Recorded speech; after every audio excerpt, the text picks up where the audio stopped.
I went to Memphis, and when I moved in with the Brothers community there at Christian Brothers University, it was very welcoming, both the civic and school community and also the Brothers. They were tremendously welcoming. I was new to Memphis, but the Brothers were not. And they knew the alums, they knew the benefactors, and they offered to go with me to introduce me to people. And that's one of the glorious things about the university in Memphis, the Christian Brothers University in Memphis, I should say, is that in fact, it is a part of the very warp and woof of the Memphis fabric, that it is an integral part of who Memphis is. Memphis is still home for me. When I return to Memphis, I feel at home. I really do. To have the kind of ecumenical interplay on campus that we have, where we can hold up values that cut across religious denominations, I mean, I think that's a gift to Memphis, for the university, and certainly for the Brothers. So that's sort of the idea of the connectiveness that we see here in town. I realized then that CBU needed Memphis. But I also realize, as I look at life today back here, that Memphis really needs CBU. The challenge of an organization like a college or university is the fact that there are so many good ideas. How do you now move the university sort of as a roadmap through the ones that you believe are most consistent with its mission and also can be most beneficial to the university as it grows and develops? I had to learn what it wasn't so much the job of being a president. It was to understand the impact that a president has on an institution and how that impact is exercised in great things and in small things. It never occurred to me to kind of define what leadership was all about. And I found out that you can't be a leader without followers.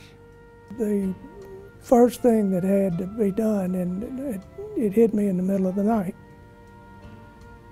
was to refocus the grieving faculty and staff into the business of getting back to the plan, and let's develop the plan and complete it. Those were tumultuous years because it was Vietnam, integration was taking place in Memphis, a lot of social upheaval, church-wise Vatican II was taking place. It was an exciting time in the church. There was a tension in the air.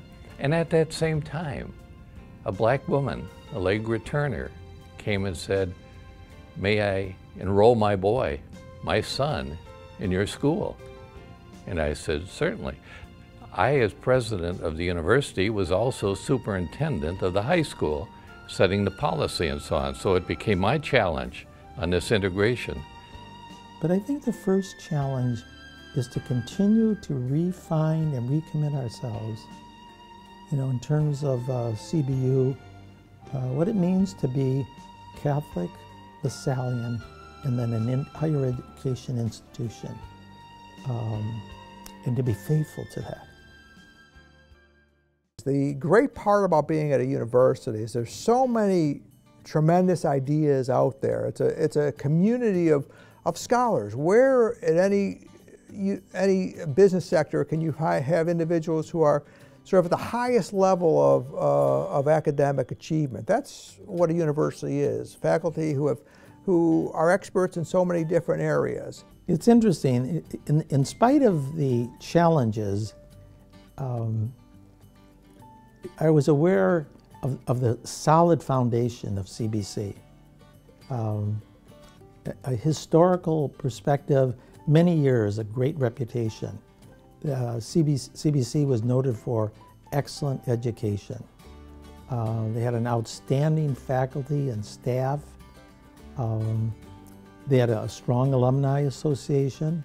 There was a very high academic sense overall, I think largely because the school had such a focus on some very difficult subjects. Engineering, when you have an engineering school, it sets a very, very high bar. And the other schools, I think, really measured up, you know, arts and sciences and business. A quality education, but with a very strong emphasis on a moral aspect. We talk about coming to learn and leaving to serve. And that's the part that I think attracted and made some sense, that the learning was for more than oneself. How can I return that to my community? How can I give those values to my family? The value is the recognition that the community gives you. They know that we are cut above the surrounding area. Graduates, when employers, during the year that I was, 14 months that I was president this last time, employers constantly told me that our graduates were head and shoulders above other schools in the area. And the main thing was they had a sensitivity to people and people's feelings as opposed to just mechanically reciting formulas and quoting business principles. There's a little remark that the founder, John Baptist de La Salle, made. He said, our mission is to touch the hearts of the students. Well, that says so much to me. It says so much. We touch their heart, not only their head, we touch their hearts to get them to live and to appreciate and to enjoy other human beings, you know.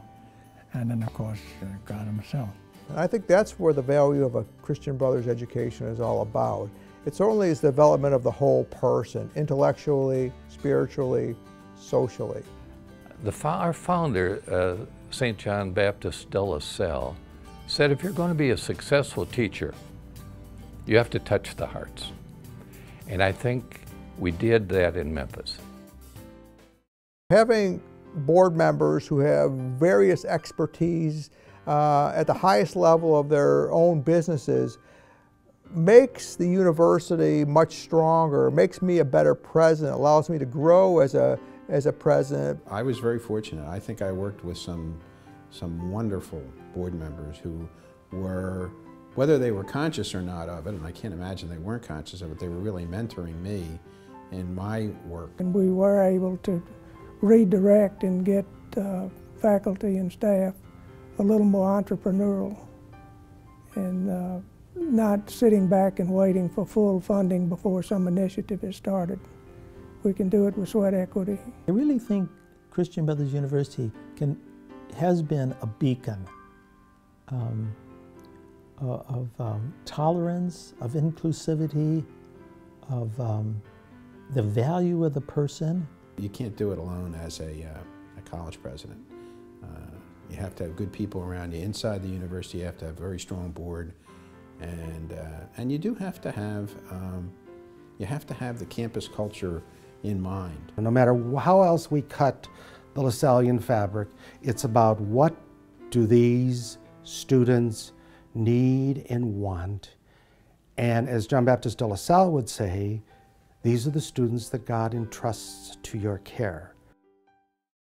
I was living on the legacy of the brothers, and that was a great satisfaction. But it made me wonder just who were these men who were so well received here in Memphis? And then, like in the terms that we use today, I arrived on third base, but I didn't hit the triple that got me here. Whenever we had to take a brother to Calvary Cemetery for burial, as we did a couple times, in the old part of the cemetery, the brothers were all buried in the same sector, and there are little sectors for each of the religious communities that served in Memphis. And the founder of the university, Brother Lasallian, was buried there. When you're the president of a place, you recognize, you stand on the shoulders of many, many people. And it was very touching for me. I get choked up even talking about it, going to the cemetery and seeing his grave. And as it was, seeing all the brothers who had served in Memphis, knowing that myself and my colleagues and the brothers stood on their shoulders too. It was very touching. The brothers lived a very simple life, and they were humble. And I'm more and more convinced as my years go on that if you're going to be a good teacher, you have to be a very humble person, because sometimes they won't remember exactly what you taught them, but they'll always remember the way it was delivered to them. To all of my present brethren here tonight and those in heaven, I use the Lord's words in the Gospel of Matthew. Well done, good and faithful servant.